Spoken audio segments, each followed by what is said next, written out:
ओम गंगणपते नमः। आप सभी का आपके अपने चैनल पर बहुत बहुत स्वागत है। आज इस वीडियो में हम जानेंगे कि 2024 में मार्गशीर्ष माह की उत्पन्ना एकादशी कब है। जाने सही तारीख, शुभ मुहूर्त और पारण का सही समय। हिंदू धर्म में एकादशी व्रत का बहुत महत्व है। ऐसा कहा जाता है कि एकादशी व्रत की शुरुआत उत्पन्ना एकादशी से ही हुई थी। इस दिन भगवान श्री हरि विष्णु जी की विधि पूर्वक पूजा की जाती है।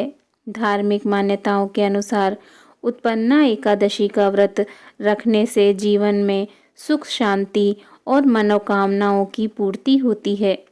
हिंदू पंचांग के अनुसार हर साल उत्पन्ना एकादशी मार्गशीर्ष माह के कृष्ण पक्ष की एकादशी तिथि को मनाई जाती है। ऐसे में आइए जानते हैं इस साल यह व्रत कब रखा जाएगा। साथ ही जानिए उत्पन्ना एकादशी का शुभ मुहूर्त, पारण का सही समय और महत्व।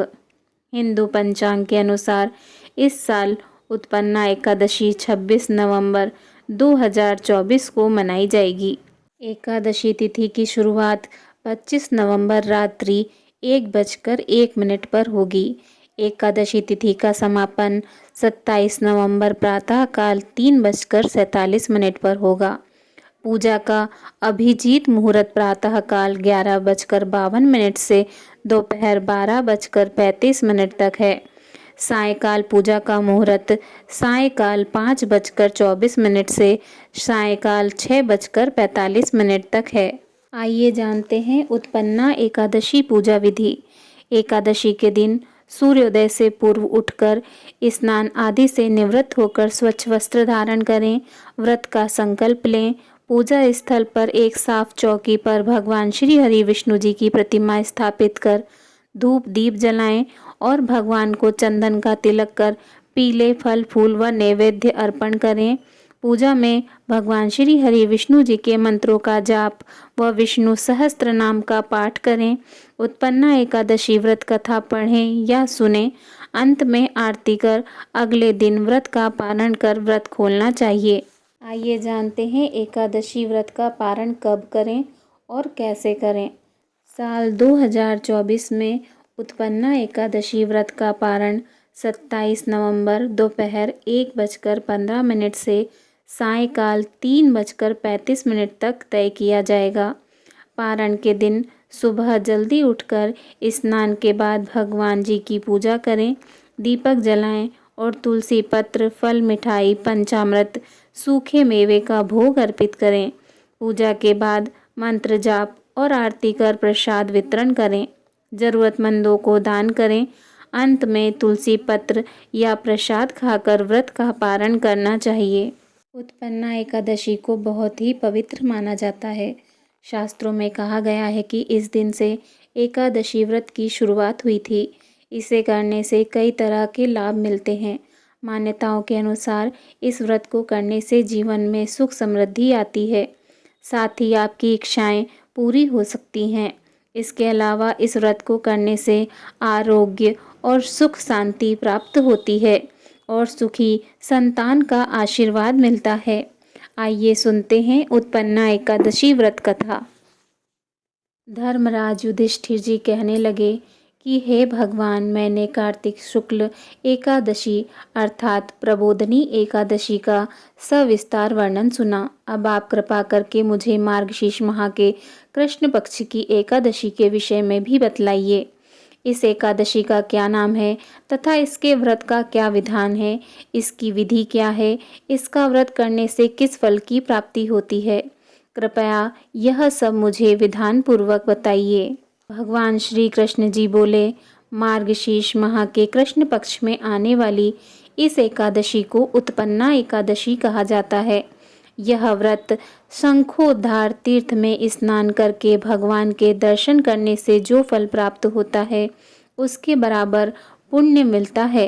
व्रत करने वाले भक्त को चोर, पाखंडी, पर स्त्रीगामी, निंदक, मिथ्याभाषी तथा किसी भी प्रकार के पापी से बात नहीं करनी चाहिए। इसका महात्म्य मैं तुमसे कहता हूँ, ध्यानपूर्वक सुनो।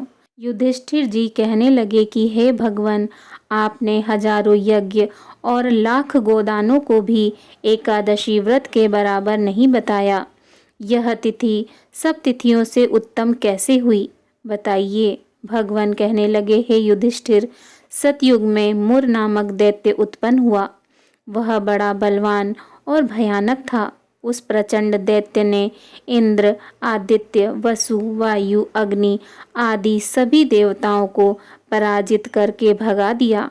तब इंद्र सहित सभी देवताओं ने भयभीत होकर भगवान शिव जी से सारा वृत्तांत कहा और बोले, हे कैलाशपति, मूर दैत्य से भयभीत होकर सब देवता मृत्युलोक में फिर रहे हैं। तब भगवान शिव जी ने कहा, हे देवताओं, तीनों लोकों के स्वामी, भक्तों के दुखों का नाश करने वाले भगवान श्री हरि विष्णु जी की शरण में जाओ। वे ही तुम्हारे दुखों को दूर कर सकते हैं। भगवान शिव जी के ऐसे वचन सुनकर सभी देवता क्षीर सागर में पहुँचे। वहाँ भगवान को शयन करते देख हाथ जोड़कर उनकी स्तुति करने लगे। कहने लगे कि हे देवताओं द्वारा स्तुति करने योग्य प्रभु, आपको बारंबार नमस्कार है। देवताओं की रक्षा करने वाले मधुसूदन, आपको नमस्कार है। आप हमारी रक्षा करें। दैत्यों से भयभीत होकर हम सब आपकी शरण में आए हैं। आप इस संसार के कर्ता, माता पिता, उत्पत्ति और पालनकर्ता और संहार करने वाले हैं। सबको शांति प्रदान करने वाले हैं। आकाश और पाताल में भी आप ही हैं। सबके पितामह ब्रह्मा, सूर्य, चंद्र, अग्नि, सामग्री, होम, आहुति, मंत्र, तंत्र, जप, यजमान, यज्ञ, कर्म, कर्ता, भोक्ता भी आप ही हैं। आप सर्वव्यापक हैं। आपके सिवा तीनों लोकों में चर और अचर कुछ भी नहीं है। हे भगवान, दैत्यों ने हमको जीतकर स्वर्ग से भ्रष्ट कर दिया है और हम सब देवता इधर उधर भागे भागे फिर रहे हैं। आप उन दैत्यों से हम सबकी रक्षा करें। इंद्र के ऐसे वचन सुनकर भगवान श्री हरि विष्णु जी कहने लगे कि हे इंद्र, ऐसा मायावी दैत्य कौन है जिसने सब देवताओं को जीत लिया है? उसका नाम क्या है? उसमें कितना बल है और किसके आश्रय में है तथा उसका स्थान कहाँ है? यह सब मुझसे कहो। भगवान के ऐसे वचन सुनकर देवराज इंद्र बोले, भगवान, प्राचीन समय में एक नाड़ी जंग नामक राक्षस था।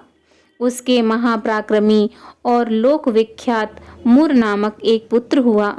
उसकी चंद्रावती नाम की नगरी है। उसी ने सब देवताओं को स्वर्ग से निकालकर वहां अपना अधिकार जमा लिया है।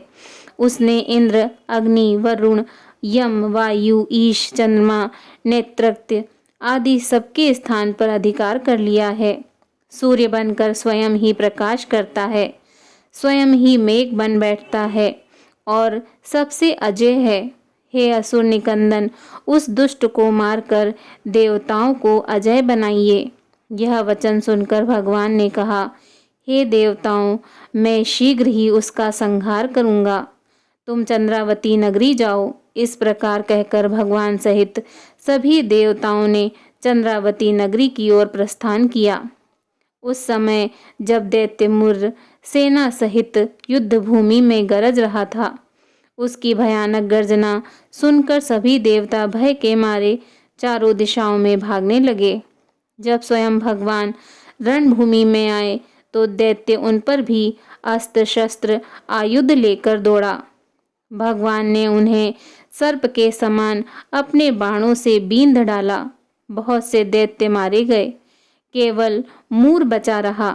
वह अविचल भाव से भगवान के साथ युद्ध करता रहा। भगवान जो भी तीक्ष्ण बाण चलाते, वह उसके लिए पुष्प सिद्ध होता। उसका शरीर छिन्न भिन्न हो गया, किंतु वह लगातार युद्ध करता रहा। दोनों के बीच मल युद्ध भी हुआ। 10,000 वर्ष तक उनका युद्ध चलता रहा, किंतु मुर नहीं हारा। थक कर भगवान बद्रिका आश्रम चले गए। वहाँ हेमवती नामक सुंदर गुफा थी। उसमें विश्राम करने के लिए भगवान उसके अंदर प्रवेश कर गए। यह गुफा 12 योजन लंबी थी और उसका एक ही द्वार था। भगवान श्री हरि विष्णु वहाँ योग निद्रा की गोद में सो गए। मुर भी पीछे पीछे आ गया और भगवान को सोया देखकर मारने को उद्धत हुआ। तभी भगवान के शरीर से उज्जवल कांतिमय रूप वाली देवी प्रकट हुई। देवी ने राक्षस मुर को ललकारा, युद्ध किया और उसे तत्काल मृत्यु के घाट उतार दिया। भगवान श्री हरि विष्णु जी जब योग निद्रा की गोद से उठे तो सब बातों को जानकर उस देवी से कहा कि आपका जन्म एकादशी के दिन हुआ है, अतः आप उत्पन्ना एकादशी के नाम से पूजित होंगी। आपके भक्त वही होंगे जो मेरे भक्त हैं। बोलिए भगवान श्री हरि विष्णु जी की जय। ओम नमो भगवते वासुदेवाय नमः।